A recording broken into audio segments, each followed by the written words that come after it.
performing her return demonstration of adult cardiopulmonary resuscitation, adult CPR. Okay, now I'm going to start my demonstration. As if now I am in the scene. Now, I have witnessed an adult collapse on the ground and now I'm unconscious. I have observed that the adult, that he is not getting up from the fall or from he collapsed. Oh no.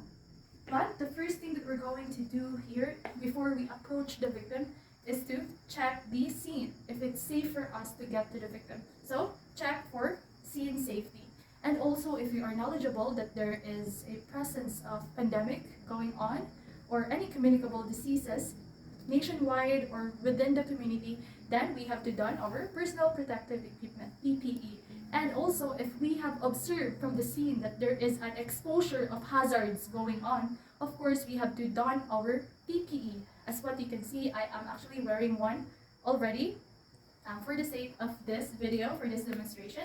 Now, I have put on already my PPE gown together with my gloves, but actually for this video, I am not going to put on my mask and I'm not putting on properly the hood of this PPE gown that I'm wearing, for the reason that for you viewers can actually clearly see my entire face together with my mouth as I speak for this demonstration. Okay, now that I have already done my wearing my complete PPE, after confirming that there is an exposure of hazards going on from the scene, so of course that is for our protection. And now after that I have confirmed that the scene is safety for me to get through to get to the victim, now I'm good to go.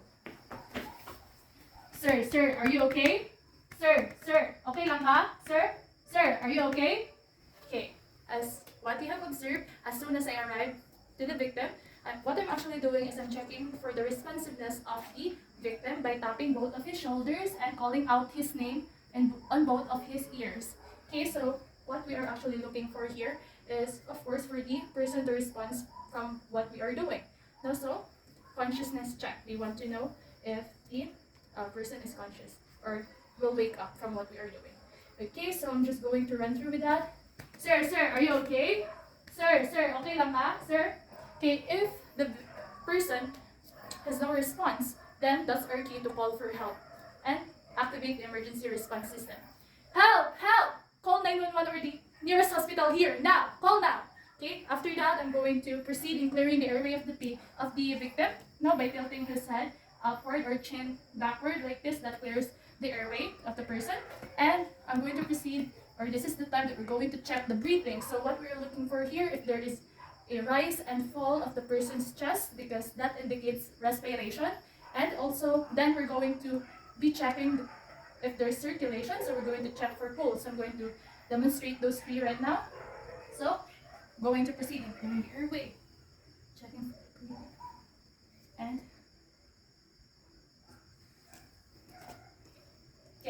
as what you have observed now, I have done those three as fast as I can. Now, because we're actually doing those three, clearing the airway, checking for the breathing, the circulation, we are just going to done those for up to just 10 seconds, not exceeding 10 seconds, that's why. And now after we have checked for that, for the breathing and the circulation, and we have observed that there is no signs of circulation, means there's no breathing going on, there's no pulse, then we have to proceed to CPR. Okay, I'm going to demonstrate for that now. After that I have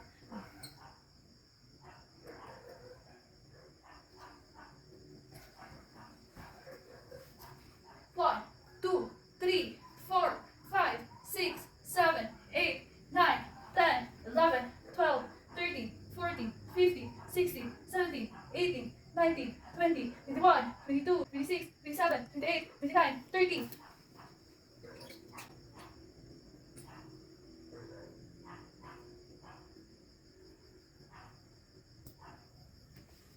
Again. 1, 2, 3, 4, 5, 6, 7, 8, 9, 10, 11, 12, 13, 14, 15, 16, 17, 18, 19, 20, 21, 22, 23, 24, 25, 26, 27, 28, 29, 30.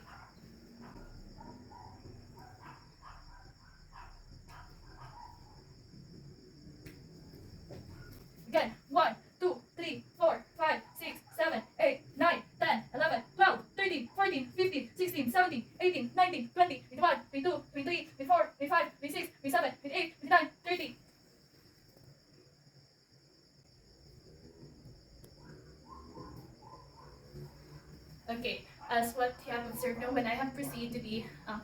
CPR.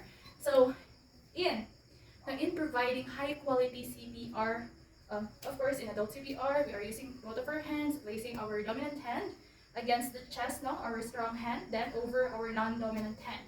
And of course in doing the CPR we are using the heel of our hand.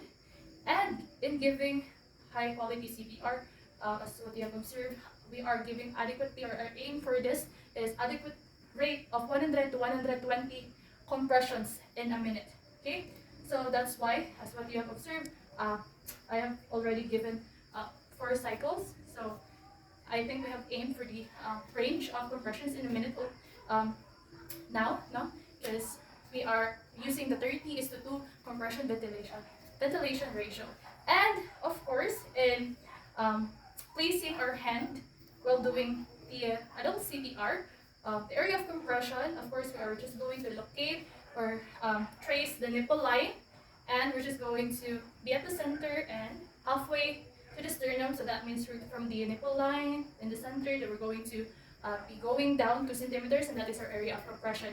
And that's what you have observed that in compressing, no, we are in giving high quality CPR, we are going to press down at least 2 inches, that is at least 5 centimeters. And also in giving chest compressions, no, we have to allow complete chest recoil for every compression. So compress, allow complete chest recoil, then again we can compress, then allow complete chest recoil. That means that we are going to allow our weight for the chest to be back to its original shape before we again compress. Okay, as what you have observed that I have done earlier, I have done that. And also we have to avoid excessive ventilation. As what you have observed here, we're just going to follow the 30:2 compression ventilation ratio. So we just have to provide 2 ventilation every after 1 set of 30 compressions. Okay, so now we are just going to actually continue the CPR, of course, with the 30:2 compression ventilation ratio, because that is for the adult CPR. Okay, so we're just going to continue until we reach or already been 5 cycles, because that is the standard. Then after that, we're going to proceed in assessing for the pulse and the breathing. Okay, I'm going to continue. So I'm just going to, as if now this is the 5th cycle already. 1, 2, 3, 4, 5, 6, 7, 8, 9, 10, 11, 12, 13, 14, 15, 16, 17, 18, 19, 20, 21, 22, 23, 24, 25, 26, 27, 28, 29, 30.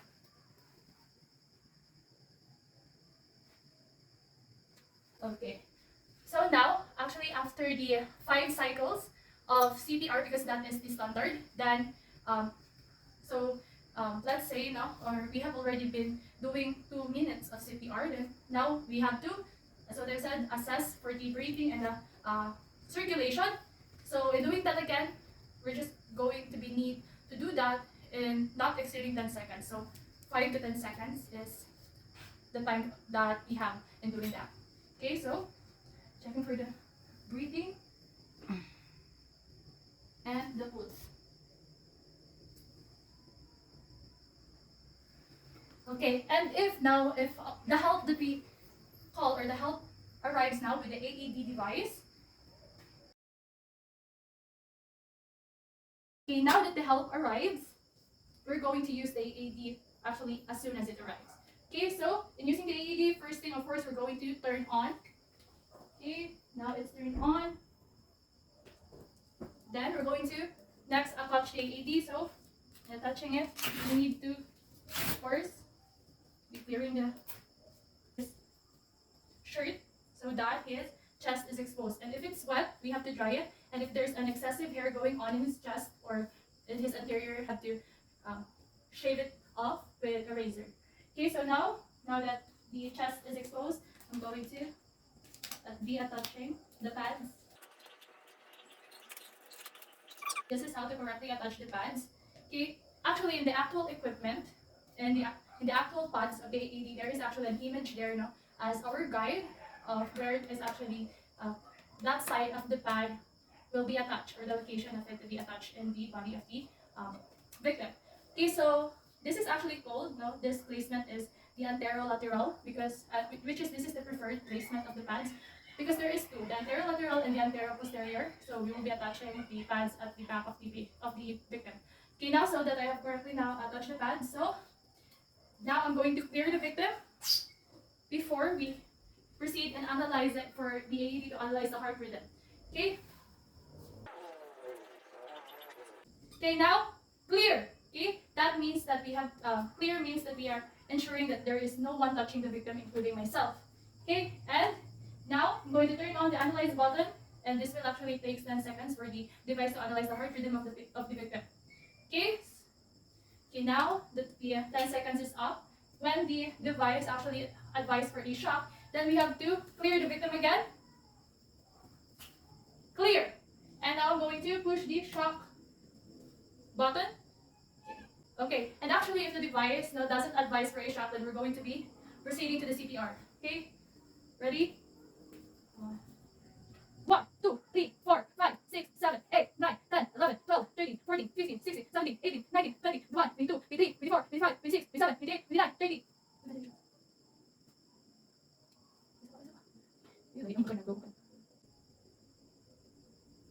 Again, 1, 2, 3, 4, 5, 6, 7, 8, 9, 10, 11, 12, 13, 14, 15, 16, 17, 18, 19, 20, 21, 22, 23, 24, 25, 26, 27, 28, 29, 30. Yeah, again, 1, 2, 3, 4, 5, 6, 7, 8, 9, 10, 11, 12, 13, 14, 15, 16, 17, 18, 19, 20, 21, 22, 23, 24, 25, 26, 27, 28, 29, 30. 1, 2, again, 1, 2, 3, 4, 5, 6, 7, 8, 9, 10, 11, 12, 13, 14, 15, 16, 17, 18, 19, 20, 21, 22, 23, 24, 25, 26, 27, 28, 29, 30. Again, 1, 2, 3, 4, 5, 6, 7, 8, 9, 10, 11, 12, 13, 14, 15, 16, 17, 18, 19, 20, 21, 22, 23, 24, 25, 26, 27, 28, 29, 30. Okay, now we have done our 5 cycles now, or we are already 2 minutes doing the CPR. Now, actually, the device will prompt to analyze the heart rhythm of the victim. Okay, clear. Okay, the analyzation actually will take place 10 seconds. So, we're going to switch now position. And now I'll be the one who will be providing the ventilation, and the rescuer 2 will now be doing the compression.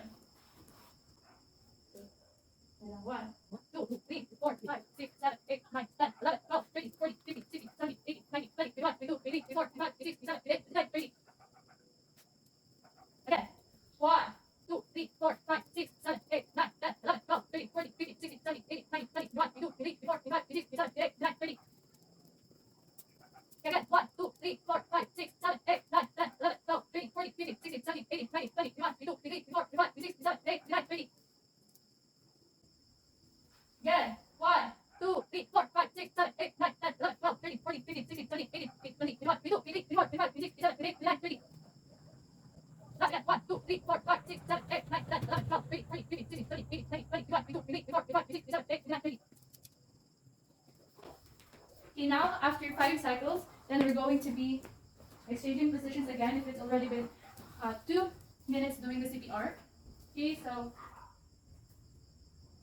we are actually doing this, the changing positions with if this involves the rescuers in doing the adult CPR, especially with the usage of AED. This is actually to avoid or prevent rescuer fatigue, and also for us to be giving the adequate rate and the proper depth of decompression. Okay, so now if actually the return of spontaneous circulation is not yet achieved, then we're going to be proceeding or continuing with the CPR. And if the ROSC, or the return of spontaneous circulation, is achieved, then we're going to proceed later to position our victim in a recovery position. Clear. 1, 2, 3, 4, 5, 6, 7, 8, 9, 10, 11, 12, 13, 14, 15, 16, 17, 18, 19, 20, 21, 22, 23, 24, 25, 26, 27, 28, 29, 30. Again. 1, 2, 3, 4, 5, 6, 7, 8, 9, 10, 11, 12, 13, 14, 15, 16, 17, 18, 19, 20, 21, 22, 23, 24, 25, 26, 27, 28, 29, 30. Okay, so as if now we have already been done with the 5 cycles, or we have already in 2 minutes doing the CPR, and now the victim has gained her return of spontaneous circulation. So now I'm going to go to be placing my patient in a recovery position.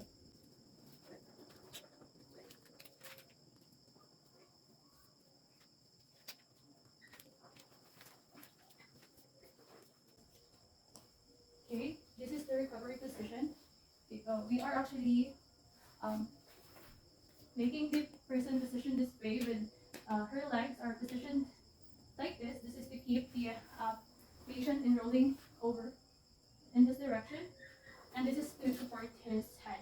So since now we are done, so now I'm going to actually proceed to the documentation. So now I'm going to proceed the time the procedure started and the time of the patient's recovery.